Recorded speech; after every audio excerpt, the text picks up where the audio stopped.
We were still standing on the threshold in the doorway. It was that moment when hosts and guests hasten to exchange their last and most amiable words and then happily part. He's so sullen today just because, Laputin suddenly put in as he was leaving the room and, so to speak, on the wing.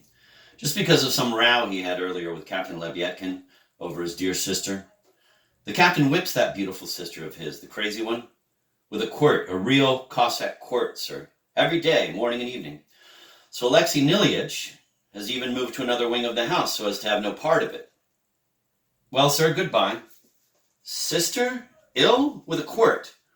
Stepan Trovimовich cried out, as if he himself had suddenly been lashed with a quirt. What sister? What Lebyadkin? His former fear instantly returned. Lebyadkin? He's a retired captain, only he used to call himself a captain junior grade. What do I care about his rank? What sister? My God! Lebyadkin, you say? But we had a Lebyadkin. That's the very one. Our Lebyadkin, remember? At Virginsky's? But that one was caught with bogus banknotes. And now he's back, since 3 weeks ago, and under the most peculiar circumstances. But he's a scoundrel. What, can't we have any scoundrels around here? Laputin suddenly grinned, as if he were feeling Stepan Trovimовich all over with his thievish little eyes. Oh my God, I don't mean that. Though, by the way, I quite agree with you about the scoundrel. With you precisely, but go on. What did you mean by that? You must have meant something by that. It's all really such trifles, sir. That is, this captain, in all likelihood, left us then not from the bogus banknotes, but just so as to find this sister of his, and she was allegedly hiding in some unknown place. Well, and now he's brought her. That's the whole story. Why is it you seem so frightened, Stepan Trovimовich? I'm only repeating his drunken babble anyway. When he's sober, he keeps mum about it. He's an irritable man and, shall we say, of military aesthetics, only in bad taste. And the sister is not only mad, but even lame. She supposedly had her honor seduced by somebody, and for that, Mr. Lebyadkin has supposedly been taking an annual tribute from the seducer for many years, in reward for a noble offense, so at least it comes out from his babble. But I think it's just drunken talk, sir. He's simply boasting. Such things are handled more cheaply. But that he has money, that is completely correct. A week and a half ago, he was walking around without socks, and now I've seen him for myself. He has hundreds in his hands. His sister has some kind of fits every day. She shrieks, and he puts her in order with a quirt. One has to instill respect into a woman, he says. Only I don't understand how Shatov can go on living near them. Alexei Nilyich stayed just 3 days. He's known them since Petersburg, and now he's living in the wing on account of the disturbance. Is this all true? Stepan Trovimовich turned to the engineer. You're babbling too much, Laputin, the latter muttered angrily. Mysteries. Secrets. Where did we get so many mysteries and secrets all of a sudden? Stepan Trovimовich exclaimed, not restraining himself. The engineer frowned, blushed, heaved his shoulders, and started out of the room. Alex Nilyich even snatched away his quirt, sir, broke it, and threw it out the window. And there was a big quarrel, Laputin added. What are you babbling for, Laputin? It's stupid. What for? Alexei Nilyich at once turned back again. And why conceal out of modesty the noblest impulses of one's soul? Your soul, that is, sir. I'm not talking about mine. How stupid this is, and quite unnecessary. Lebyadkin is stupid and completely empty, useless for action, and completely harmful. Why do you babble various things? I'm leaving. Oh, what a pity, Laputin exclaimed with a bright smile. Otherwise I'd get you to laugh, Stepan Trovimовich, with yet another little anecdote. I even came with that in mind, though anyway, you must have heard it yourself. Well, let's wait till next time. Alexei Nilyich is in such a hurry. Goodbye, sir. The anecdote is about Varvara Petrovna. She really made me laugh the day before yesterday. She sent for me on purpose. It's really killing. Goodbye, sir. But here Stepan Trovimовich simply fastened on to him. He seized him by the shoulders, turned him sharply back into the room, and sat him on a chair. Laputin even got scared. But it really is, sir, he began, looking cautiously at Stepan Trovimовich from his chair. She suddenly sent for me and asked, confidentially, what I think in my own opinion. Is Nikolai Vsevolodovich crazy or in his right mind? Isn't that surprising? You're out of your mind, Stepan Trovimовich muttered, and suddenly seemed beside himself. Laputin, you know perfectly well that you came here only in order to tell me some abomination of that sort and something worse still. I instantly recalled his surmise that Laputin not only knew more about our situation than we did, but even knew something that we ourselves would never know.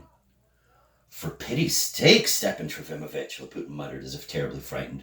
For pity's sake, keep still and begin.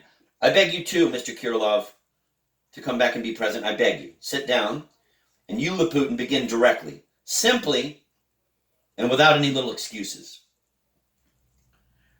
If I'd only known you'd be so astounded by it, I wouldn't have begun at all, sir, but I really did think you already knew everything from Varvara Petrovna herself. You didn't think anything of the kind. Begin. Begin, I tell you. Only do me a favor, sit down yourself. Else I'll be sitting here and you'll be running about in front of me all agitated. It will be awkward, sir. Stepan Trofimovich restrained himself and sank imposingly into an armchair. The engineer sullenly fixed his eyes on the ground. Laputin looked at them with wild delight. How shall I begin? You've got me so confused. All of a sudden, the day before yesterday, she sent her servant to me. You are requested, he says, to visit tomorrow at 12 o'clock. Can you imagine? I dropped what I was doing, and yesterday at 12 sharp was there, ringing the bell. I'm taken straight to the drawing room. I wait for a minute. She comes in, sits down facing me. I sit and just can't believe it. You know how she's always treated me. The lady begins directly, without dodging in her usual way. You remember, she says, that 4 years ago, Nikolai Vsevolodovich, while ill, committed several strange acts so that the whole town was puzzled until everything became clear. One of those acts concerned you personally. Nikolai Vsevolodovich then came to see you after he recovered and at my request. I am also informed that he had spoken with you several times before. Tell me, frankly and straightforwardly, how did you, here she hesitated a little, how did you find Nikolai Vsevolodovich then? How did you regard him generally? What opinion were you able to form of him? And do you have of him now? Here she really hesitated, so that she even stopped for a whole minute and suddenly blushed. I got scared. She begins again, not so much in a moving tone, that wouldn't be like her, but so imposingly. I wish you, she says, to understand me fully and correctly, she says. I sent for you now because I consider you a perspicacious and sharp-witted man, capable of forming an accurate observation. Such compliments. You, she says, will also understand, of course, that this is a mother speaking to you. Nikolai Vsevolodovich has experienced certain misfortunes and many upheavals in his life. All this, she says, could influence his frame of mind. Of course, she says, I'm not talking about madness. That could never be spoken firmly and with pride. But there could be something strange, peculiar, a certain turn of thought, an inclination towards certain special views. These are all her exact words. And I marveled, Stepan Trofimovich, at how exactly Varvara Petrovna is able to explain the matter. A lady of high intelligence. I myself, at least, she says, have noticed a certain constant restlessness in him and an urge towards peculiar inclinations. But I'm a mother, while you are an outsider and are therefore capable, given your intelligence, of forming a more independent opinion. I implore you, finally, uttered just like that, I implore, to tell me the whole truth without any contortions, and if at the same time you give me your promise never to forget in the future that I have spoken with you confidentially, you may expect of me a complete and henceforth permanent readiness to show my gratitude at every opportunity. Well, what do you think of that, sir? You astound me so, Stepan Trofimovich stammered, that I don't believe you. No, but observe, Laputin picked up as if he had never even heard Stepan Trofimovich. How great the trouble and worry must be if such a question is addressed from such a height to such a man as me. And if she stoops so far as to beg for secrecy, what can it be, sir? Has she received some unexpected news about Nikolai Vsevolodovich? I don't know any news. It's some days since I've seen, but I must observe to you, Stepan Trofimovich went on, stammering, apparently barely able to master his thoughts, but I must observe to you, Laputin, that if this was told to you confidentially, and now, in front of everyone, you absolutely confidentially, good God strike me dead if I... And so what if now? What of it, sir? Are we strangers here? Even taking Alexei Nilyich? I do not share such a view. No doubt the three of us here will keep the secret. It is you, the fourth, that I am afraid of, and I do not believe you in anything. Oh, come now, sir. I'm the one who has most to gain. It's to me the eternal gratitude was promised.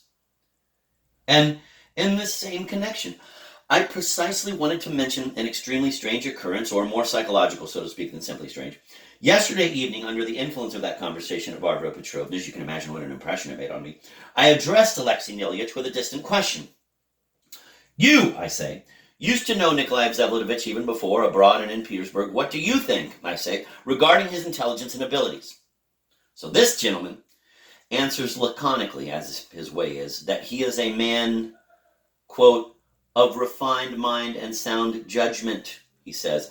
And didn't you ever notice over the years, I say, some deviation of ideas, as it were, or a peculiar turn of thought, or as if some madness, so to speak?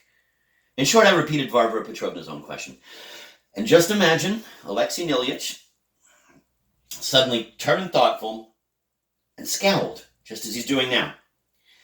Yes, he says, at times it seemed to me there was something strange. Note, besides, if there could seem something strange even to Alexei Nilyich, then what might turn out in reality, eh? Is this true? Stepan Trofimovich turned to Alexei Nilyich. I wish not to speak of it, Alexei Nilyich replied, suddenly raising his head and flashing his eyes. I want to contest your right, Laputin. You have no right to this occurrence about me. I by no means told my whole opinion. Though I was acquainted in Petersburg, that was long ago, and though I met him now, I still know Nikolai Stavrogin very little. I ask you to remove me and this all resembles gossip. Laputin spread his arms in the guise of oppressed innocence. A gossip, am I? And maybe also a spy. It's easy for you to criticize Alexei Nilyich, since you remove yourself from everything. But you wouldn't believe it, Stepan Trofimovich. Take even Captain Lyubetkin, sir. One might think he's stupid that is, it's even shameful to say as what... There's a Russian comparison signifying the degree, but he, too, considers himself offended from Nikolai Vsevolodovich, though he bows to his sharp wits. The man amazes me, he says, a wise serpent, his very words. So I asked him, still under yesterday's same influence and after talking with Alexei Nilyich, and what do you think for your own part, Captain? Is your wise serpent crazy? Or not? And can you believe it was as if I'd given him a lash from behind without asking permission? He simply jumped in his seat. Yes, he says. Yes, he says. Only that, he says, cannot affect. But affect what? He didn't finish saying, and then he turned so ruefully thoughtful, so thoughtful that even his drunkenness dropped out of him. We're sitting in Filipov's tavern, sir. And only maybe half an hour later, he suddenly banged his fist on the table. Yes, he says, maybe he is crazy. Only that cannot affect. And again, he didn't finish saying what it couldn't affect. Of course, I'm telling you only an extract of the conversation, but the thought is clear. Whoever you ask, they all come up with the same thought, even if it never entered anyone's head before. Yes, they say, crazy, very intelligent, but maybe also crazy.